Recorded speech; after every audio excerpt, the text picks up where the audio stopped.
Olá, seja muito bem-vindo ao Rede TV News. Olá, boa noite para você. A Associação Brasileira de Medicina Diagnóstica faz alerta para a falta de testes para a Covid-19 e de insumos. E sugere a suspensão da testagem para quem apresenta sintomas leves da doença. Nesta edição do Rede TV News, você vai ver também. Governo de São Paulo libera pré-cadastro para vacinação da Covid-19 de crianças. Escola do Rio de Janeiro exige comprovante de imunização contra o coronavírus de alunos com idade a partir de 5 anos. Alguns pais fazem abaixo-assinado contra a medida. Depois de 6 anos, o desfecho do caso Beatriz. A menina foi assassinada dentro de uma escola no interior de Pernambuco. Em Minas Gerais, chuva dá trégua, mas a situação segue preocupante. O número de mortos subiu para 24 e o de cidades em situação de emergência para 341.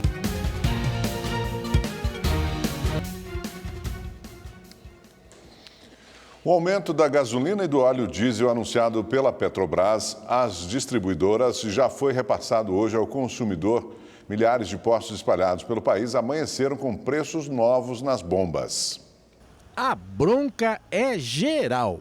A gente ganha pouco, o salário não aumenta e as pessoas só aumentando todo dia sem avisar nada, isso é péssimo para nós consumidores. O Adalto abasteceu o tanque do caminhão neste posto em Osasco, na Grande São Paulo, e ficou irritado. Não dá 60 litros de combustível, vai R$350, tá absurdo isso.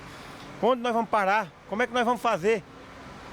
O lucro nosso está desse tamanho, ó. As contas não estão fechando. Os motoristas de aplicativos são dos que mais sofrem com os reajustes. Rodam muito e vivem reabastecendo os veículos. A dica agora que antigamente a gente rodava para caçar o cliente, né? Agora a gente espera o cliente ligar para a gente, entrar em contato e ver qual é a corrida mais oportuna, né? Não dá para você fazer todo tipo de serviço, né?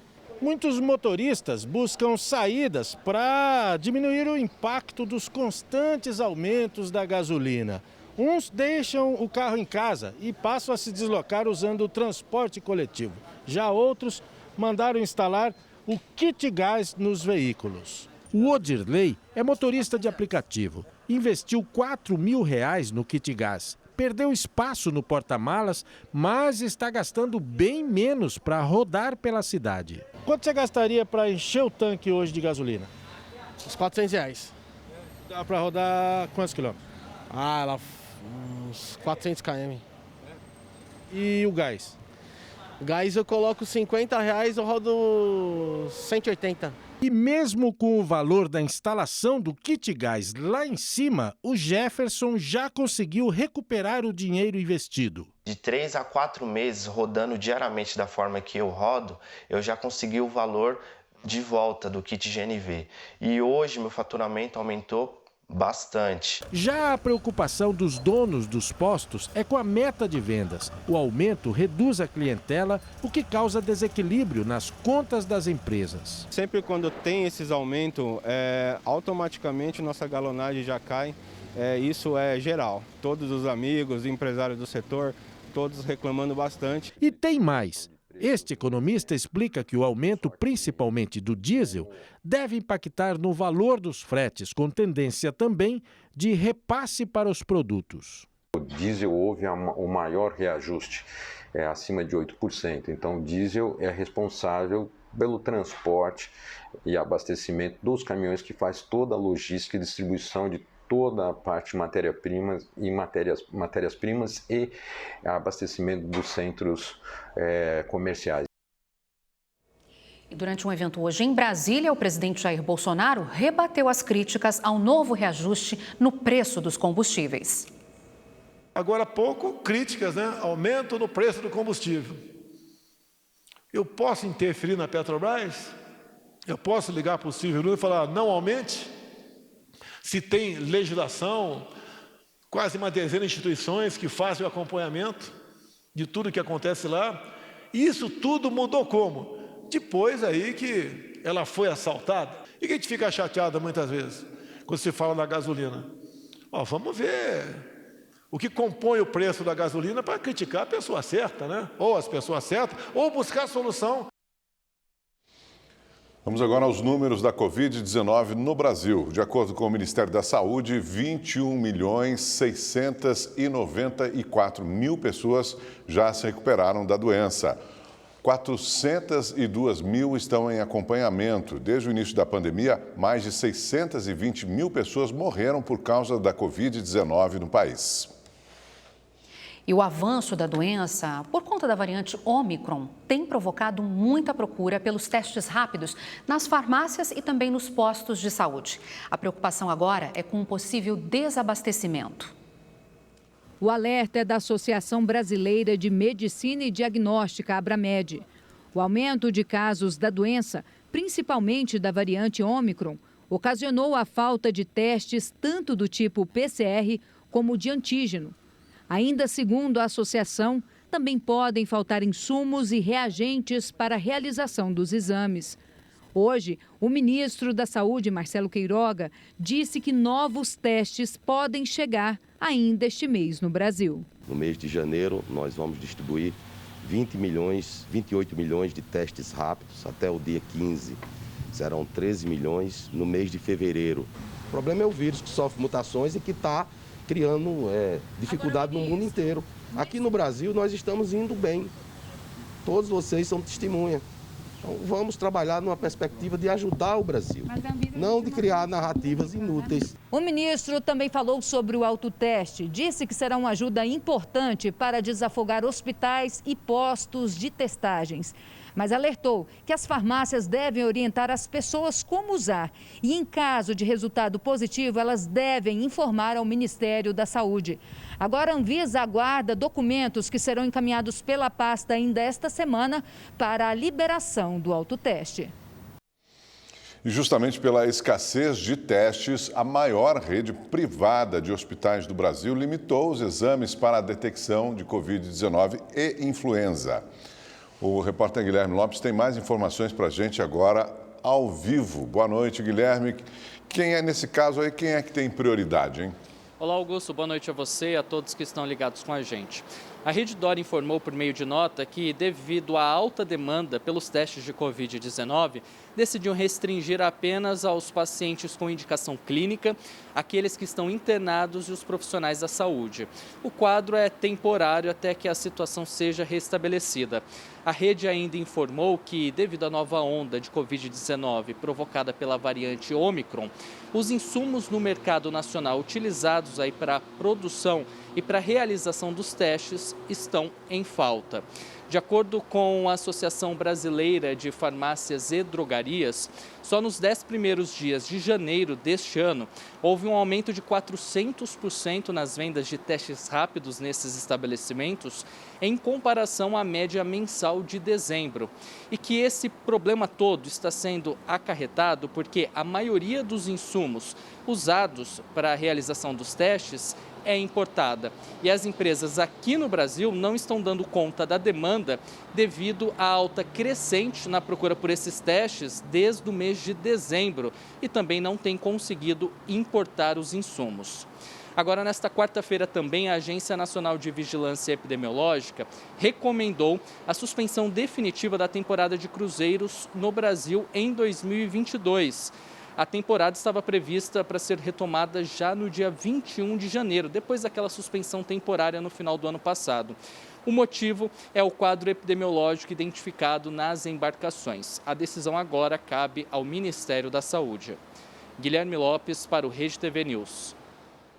Obrigada, Guilherme.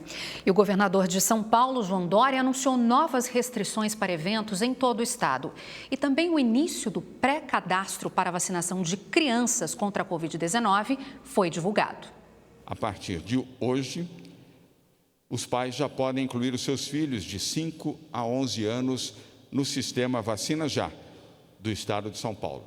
O pré-cadastro agiliza o atendimento na hora da vacinação. Cerca de 4.300.000 crianças em todo o estado devem começar a receber as doses da vacina da Pfizer a partir de sábado, dia 15. Nós vamos seguir com o que foi preconizado pelo Ministério da Saúde na vacinação de crianças de 5 a 11 anos, com a prioridade para comorbidades, deficiências, indígenas e quilombolas. Durante a coletiva de imprensa, o governo de São Paulo divulgou também a ampliação do uso de máscaras até o dia 31 de março e recomendou às prefeituras a redução de 30% do público em eventos, jogos esportivos e também em shows. Nós entendemos que os municípios têm situações diferentes e enfrentam realidades diferentes.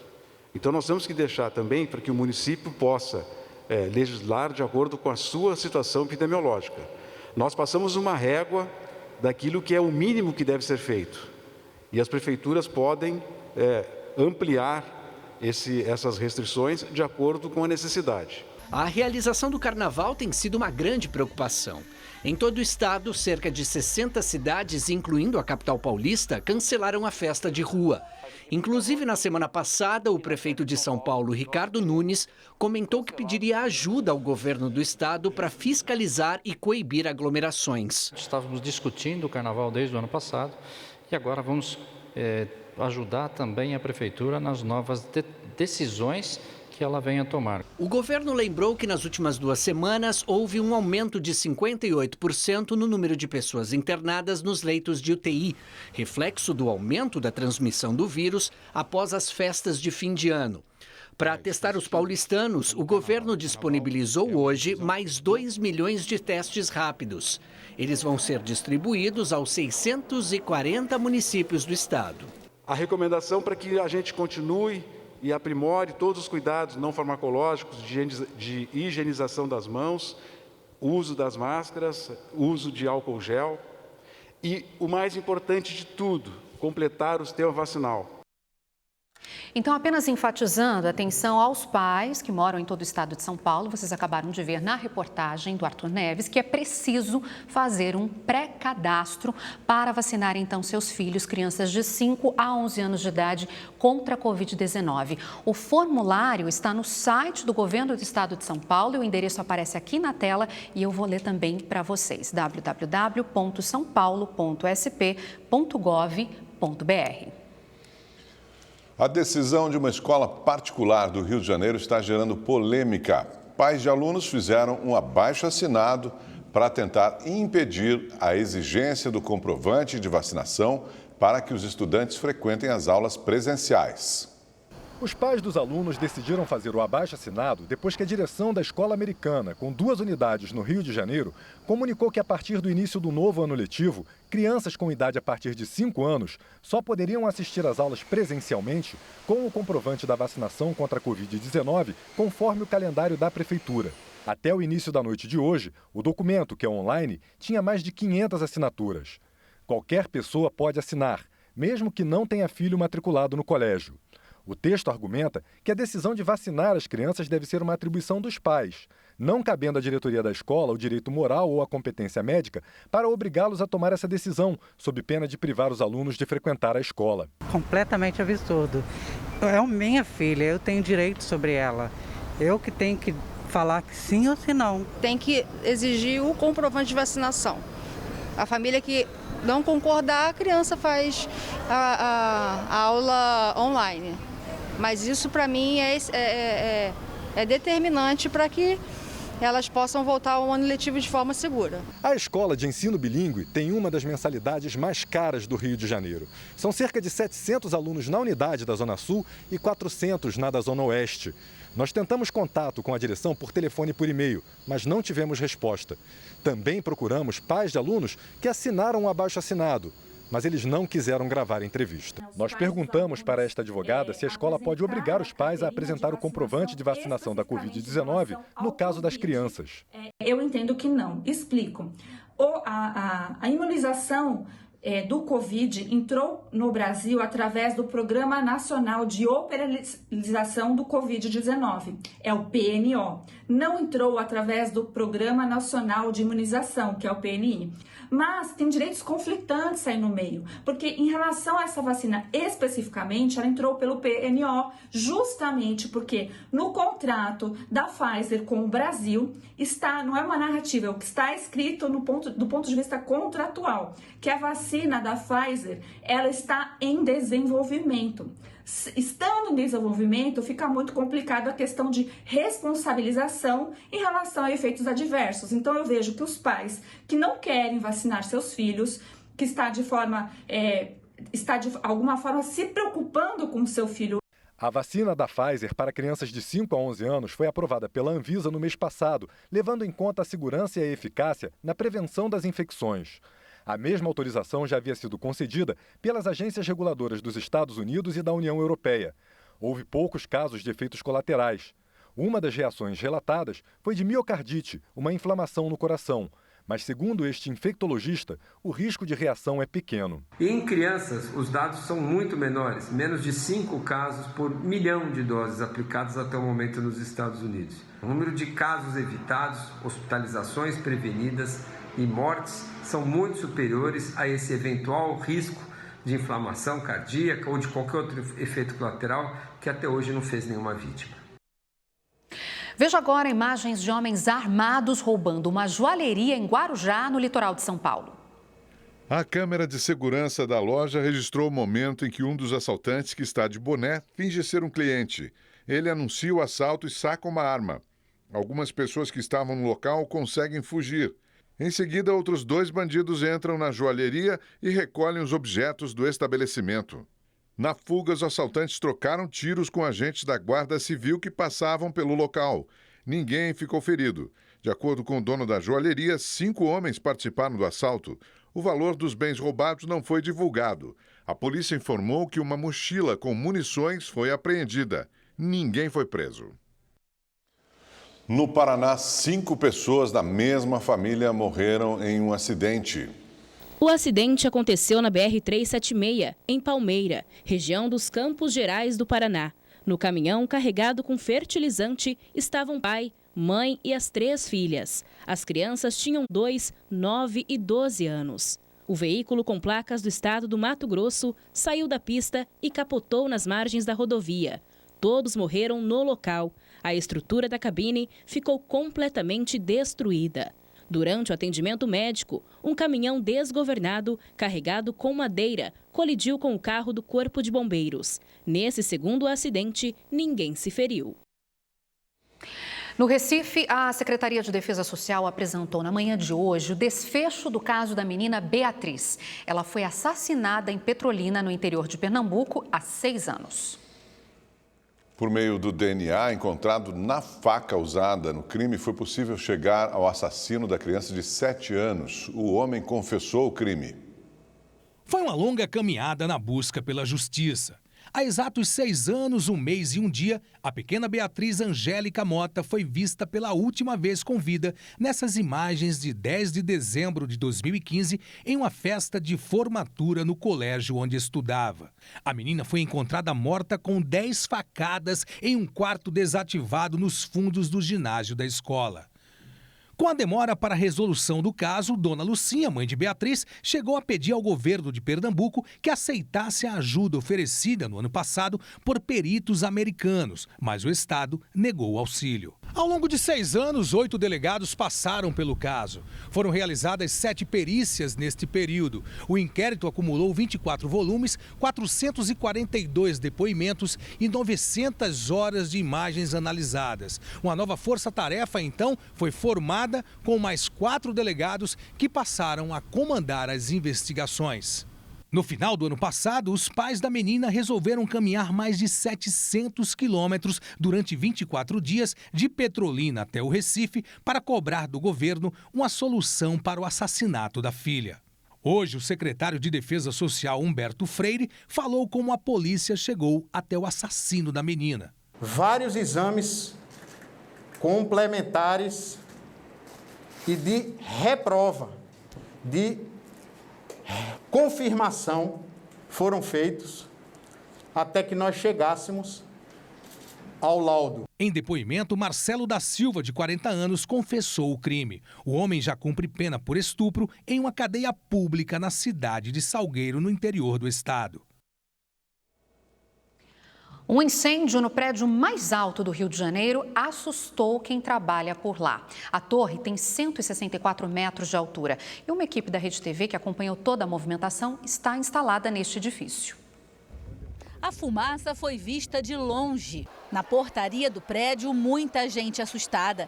Érica, que estava no 20º andar, ouviu o alarme e desceu correndo junto com várias pessoas. Fica aquela, será que é um treinamento ou não? Só que nisso a gente ouviu o carro de bombeiro.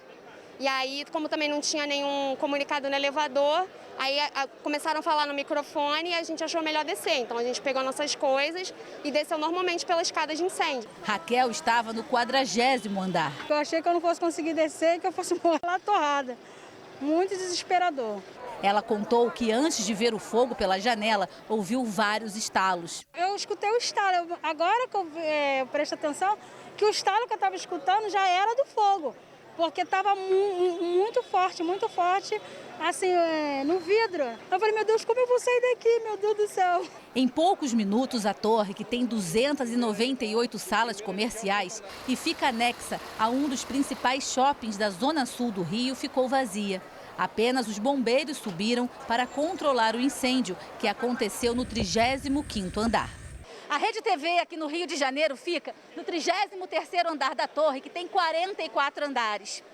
Eu, junto com todos os meus colegas, estávamos trabalhando na hora e nós tivemos que descer 33 andares correndo. Inclusive é por isso que eu estou nessas condições. A gente não sabia o que estava acontecendo direito. E agora, depois de quase uma hora aqui do lado de fora, o Corpo de Bombeiros liberou e todos os funcionários estão podendo retornar às suas salas. Em nota, o Corpo de Bombeiros informou que o fogo foi facilmente controlado e ninguém ficou ferido. A empresa responsável pela sala onde o incêndio começou vai realizar uma perícia particular para descobrir a causa. Subiu para 341 o número de cidades em situação de emergência por causa das chuvas em Minas Gerais. O estado mineiro tem mais de 28 mil pessoas entre desabrigados e desalojados. E quem perdeu tudo precisa de doações para recomeçar. Vamos conferir isso juntos agora na reportagem de Rodrigo Cabral. Pela primeira vez em 2022, a chuva deu uma trégua e o sol voltou a aparecer em Belo Horizonte. Mas a situação na maior parte de Minas Gerais ainda é caótica. Algumas cidades continuam ilhadas e a ajuda para os desabrigados chega de barco. Em Sabará, na Grande BH, tratores e moradores retiram a lama que ficou após a cheia dos rios que cortam a cidade. Tá difícil. Em 24 horas, o número de cidades mineiras em situação de emergência subiu de 155 para 341. 24 pessoas morreram por causa das chuvas no estado e mais de 28 mil estão desabrigadas ou desalojadas. As ações de solidariedade também aumentaram. Esse grupo de jipeiros enfrentou o barro e as condições ruins das estradas para levar água e comida para quem perdeu tudo. Na sede da Cruz Vermelha, em Belo Horizonte, as doações não param de chegar. Ana trouxe cestas básicas. Nós entramos em contato com os amigos e tudo, recolhemos o dinheiro e compramos a cesta. Minas está pedindo socorro e é o mínimo que a gente pode estar fazendo. O trabalho das equipes de voluntários aqui é acelerado. Tudo que chega é separado e colocado em caixas para depois ser encaminhado para as cidades mais atingidas. Júlia veio com a mãe para ajudar. Não é minha primeira vez, mas é muito legal ajudar as pessoas. E como a demanda só aumenta, o número de doações ainda não é suficiente. Entre as prioridades estão cestas básicas e kits de higiene e limpeza. E tem algumas coisas que às vezes a pessoa não pensa que ela pode doar, mas que a população precisa muito. Que é pá, vassoura, enxada. Essas coisas a gente recebe pouca doação porque as pessoas não sabem que isso é útil para as pessoas que estão desabrigadas, que estão desalojadas. O Serviço Social Autônomo de Minas Gerais também está se mobilizando para ajudar os desabrigados. O volume de doações aumentou bastante nos últimos dias. Segundo a instituição, até empresas de outros estados estão se oferecendo para ajudar. Estas salas estão repletas de roupas, colchões, água mineral e alimentos. Hoje a gente conta com o apoio do Corpo de Bombeiros, das corporações, da Polícia Militar e da Polícia Civil, das delegacias de Polícia Civil. Aqui em Belo Horizonte a gente tem pontos de coleta em algumas unidades de supermercados parceiros e também shoppings. Este carregamento foi para Raposos, na região metropolitana, onde 60% da população foi atingida pela cheia do Rio das Velhas. Essas doações a gente destina para as pessoas que perderam tudo, mas que têm onde cozinhar. E nós vamos fazer as quentinhas, que no momento nós estamos distribuindo quase 500 quentinhas por refeição. Veja agora um vídeo que mostra o momento em que o dique de uma mineradora transborda na região metropolitana de Belo Horizonte. A cena impressionante aconteceu no último fim de semana, mas as imagens só foram liberadas agora. Na imagem dá para ver o momento em que o dique de contenção de água da mina Pau Branco, que pertence à mineradora Valorec, não consegue segurar o volume de água. Em poucos segundos, a força da enxurrada começa a carregar a terra que fica logo abaixo e varre tudo. Repare que até um poste no meio do dique tomba. A lama acabou invadindo um trecho da BR-040 em Nova Lima, rodovia que dá acesso ao Rio de Janeiro. Alguns carros chegaram a ser arrastados. A estrada ficou bloqueada por quase 2 dias. A mineradora suspendeu as atividades após determinação da Justiça. O governo do estado multou a Valorec por danos ambientais em 288 milhões de reais. A empresa foi notificada e o documento está em análise pelas áreas técnicas. Que tristeza, imagens impressionantes. Vamos ver então como é que fica agora a previsão do tempo para todo o Brasil com o Igor Silveira. Olá, boa noite. Olha, quinta-feira ainda vai ser com chuva em grande parte do Brasil, mas em alguns pontos o sol aparece e o tempo fica firme, como a gente vê aqui no mapa. E depois dos temporais que atingiram o Espírito Santo nos últimos dias, algumas cidades decretaram situação de emergência. De acordo com a Defesa Civil, quase 800 pessoas estão desalojadas e pelo menos 160 desabrigadas.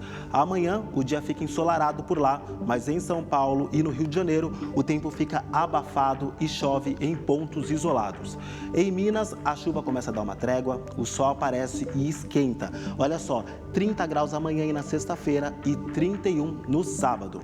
No Paraná, em Santa Catarina, ainda chove à tarde, principalmente no litoral, onde a chuva pode vir acompanhada de trovoadas e ventania. No Rio Grande do Sul, uma onda de calor deixa o tempo quente, seco e com os termômetros beirando os 40 graus. Olha só, 34 graus amanhã, 37 na sexta e 38 graus no sábado. Agora, no Nordeste, o dia fica nublado no Maranhão, no Piauí, no Ceará e na Bahia, o sol está garantido. E Goiás é um dos estados que está enfrentando problemas com a grande quantidade de chuva. Segundo o governo do estado, 15 municípios estão em situação de emergência.